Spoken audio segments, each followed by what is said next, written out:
नमस्कार फ्रेंड्स, आज आपण डाळ तांदूळ न भिजवता इन्स्टंट आप्प्यांची रेसिपी बघणार आहोत आणि त्याच्यासोबत खाण्यासाठी शेंगदाण्याची चटणीची रेसिपी बघणार आहोत। सकाळच्या घाईमध्ये मुलांच्या टिफिनसाठी एकदम झटपट रेसिपी आहे। तर चला आपण वेळ वाया न घालवता रेसिपीला सुरुवात करूया। इथे मी एक बाउल घेतलाय आणि याच्यामध्ये 1 वाटी तांदळाचं पीठ घालून घेतलं, 1 वाटी रवा घालून घेऊ आणि 1 वाटी दही घ्यायचं। हे सगळं प्रमाण जे आहे ते एकाच वाटीने आपल्याला मोजून घ्यायचं आणि ते पहिले आपण मिक्स करून घेऊ। नंतर आपण पाणी घालून घेणार आहोत थोडं थोडं करून। पहिले असं कोरडच मिक्स करून घेऊ, थोडंसं दही होतं त्या दह्यामध्येच मिक्स करून घेऊ पहिले। तर हे आपलं मिक्स झाले। मी आता ह्याच जो आपलं मेजरमेंटची वाटी होती त्याच वाटीने आपण पाणी घालून घेऊ। तर 1 वाटी पाणी घेतले मी आणि ते आता व्यवस्थित मिक्स करून घेऊ आपण। गुठळ्या अजिबात ठेवायच्या नाही आपल्याला, एकदम एकसारखं फिरवत आपल्याला मिक्स करून घ्यायचं आहे पहिले। मिक्स करताना पहिले थोडेसे गाठी होतात, कारण तांदळाचं पीठ थोडं बारीक असल्यामुळे गाठी होतात थोड्याशा, पण चमच्याने व्यवस्थित मिक्स केले की गाठी पूर्ण विरघळून जातात। आणि हे जे तांदळाचं पीठ आहे ते कुठेही तुम्हाला मार्केटमध्ये भेटून जाईल किंवा घरचं पीठ वापरलं तरी खूप छान होतात। हे पहा आपलं असं मिक्स झाले व्यवस्थित।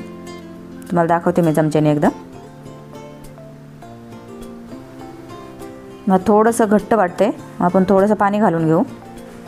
2 ते 3 चमचे मी पाणी घालून घेते। हे पहा तुमच्यासमोर पाणी घालून घेतले आणि परत आपण एकदा मिक्स करून घेऊ। आपल्याला जे बॅटर आहे ते मीडियम ठेवायचे, जास्त घट्ट नाही करायचं आणि जास्त पातळ नाही करायचं। आणि परत एकदा आपण व्यवस्थित मिक्स करून घेऊ।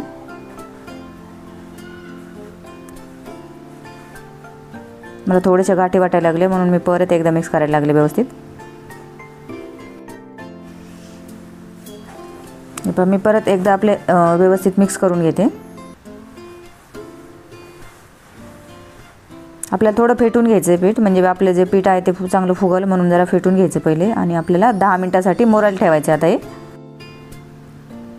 आता आपण पीठ 10 मिनिटासाठी मुरण्यासाठी बाजूला काढून ठेवू। आता आपण चटणी बनवून घेऊ आपल्या आप्यासोबत खाण्यासाठी।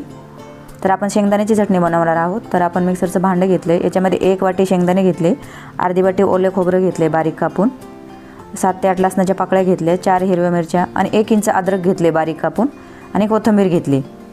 याच्यामध्ये आपण चवीनुसार मीठ घालू, 1 चमचा साखर घालू आणि अर्धी वाटी दही घातले मी। दही ऑप्शनल आहे, असेल तर घाला, नाही घातलं तरी फक्त लिंबू घातले तरी पण खूप छान टेस्ट येते। लिंबू घाला किंवा चिंच घाला। आणि याच्यामध्ये आपण अर्धी वाटी पाणी घालून घेतले आणि असं एकदम बारीक पेस्ट करून घ्यायची आपल्याला या चटणीची। आता मी वाटीत काढून घेते। तर आपली अशी चटणी खाऊ शकता, पण मी म्हटलं थोडंसं तडका देऊन घेऊ, तडका दिल्यावर खूप छान टेस्ट येते। तडका पॅनमध्ये 1 चमचा तेल गरम करून घेतले, याच्यामध्ये अर्धा चमचा मोहरी घातली आणि आपली मोहरी चांगली तडतडली की आपण चटणीवरती घालून घेणार आहोत। तर हे पहा आपली चटणी तयार झाली। आपण आता जरा चटणी बाजूला काढून ठेवते मी। आणि जे आपलं बॅटर होतं त्याला 10 मिनिटं झालेले आहेत। तर हे पहा तुम्हाला दाखवते, असं खूप छान भिजले आपलं पीठ। आपलं जे बॅटर आहे ते मिक्स करून घेऊ परत एकदा आणि याच्यामध्ये आपण आता भाज्या घालून घेऊ।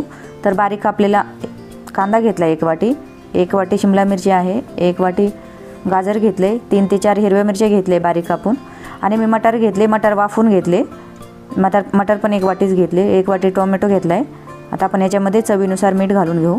भाज्या तुम्ही तुमच्या आवडीनुसार कमी जास्त करू शकता। तर आपण आता व्यवस्थित मिक्स करून घेऊ पहिले।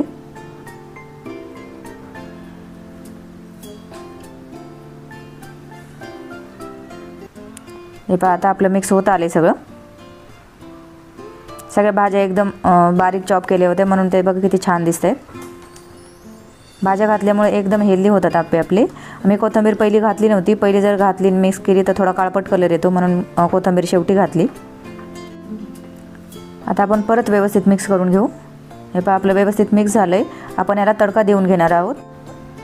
मी तडका पॅनमध्ये तेल गरम करून घेतले आणि 1 चमचा मोहरी घालून घेतली आणि 1 चमचा हिंग घातले आणि ते आपलं कडकडीत तेल होतं त्याच्यामुळे खूप छान तडका बसला आहे। तर आपण हे तडका जो आहे तो घालून घेतला आहे मी आता बॅटरमध्ये आणि ते परत मिक्स करून घेणार आहोत व्यवस्थित।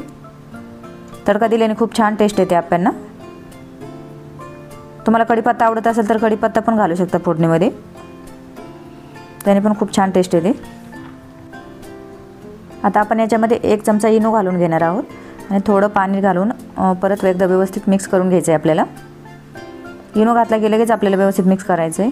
इनो नसेल घालायचं तर आपल्याला खाण्याचा सोडा जरी घातला तरी खूप छान फुगतात त्याने पण. खाण्याचा सोडा एक अर्धा चमचा घालायचा फक्त. हे व्यवस्थित आपलं मिक्स झालं आहे. आता आपण आप्पे पॅन गरम करून घेतलं आहे मी. याला आपण तेल लावून घेऊ पहिले. तेल आपलं पहिलं सगळ्यांना ग्रेस करून घ्यायचं आणि नंतर आपण याच्यामध्ये आप्पे घालून घेणार आहोत. मी पहिला गॅस फुल केला होता, आता आपण गॅस बारीक करून घेऊ आणि आपण आता आप्पे घालून घेऊ याच्यामध्ये. आप्पे घालताना पहिले मध्ये घालायचे नाही, कारण मध्ये जे गॅसची फ्लेम असते ती फुल असते, म्हणून कडेपासून सुरुवात करायची आप्पे घालताना आणि गॅसची फ्लेम एकदम बारीक ठेवायची. आपले असे सगळे आप्पे घालून घेते मी. आता छोटा चमचा घेतला आहे, मग 1 चमचा बरोबर बॅटर बसतं याच्यामध्ये.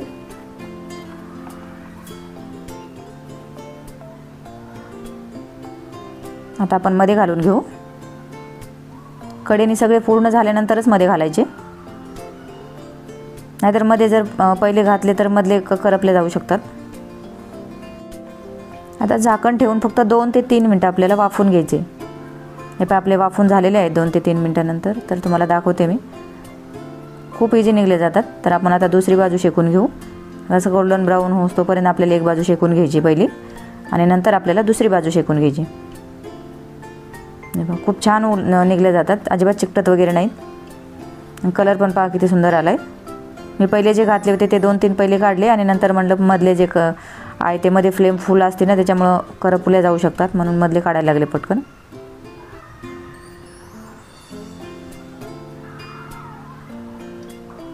हे पहा आता आपली इकडं पण आपण 2 ते 3 मिनटं दुसरी बाजू पण शेकून घेऊ. कसला सुंदर कलर आला आहे. तर आपण आता आपले आप्पे भाजलेले आहेत, मी काढून घेते. कसला सुंदर कलर आला आहे आपल्या आप्प्यांना. एकदम असेच गोल्डन ब्राऊन होस तोपर्यंत आपण सगळे भाजून घेणार आहोत. तर आपले इन्स्टंट आप्पे आणि शेंगदाण्याची चटणीची रेसिपी तयार झालेली आहे. रेसिपी कशी वाटली ती नक्की कमेंट करून सांगा आणि अशाच नवीन रेसिपी पाहण्यासाठी सिक्रेट शेफ नंदिनी यूट्यूब चॅनलला नक्की सबस्क्राईब करा.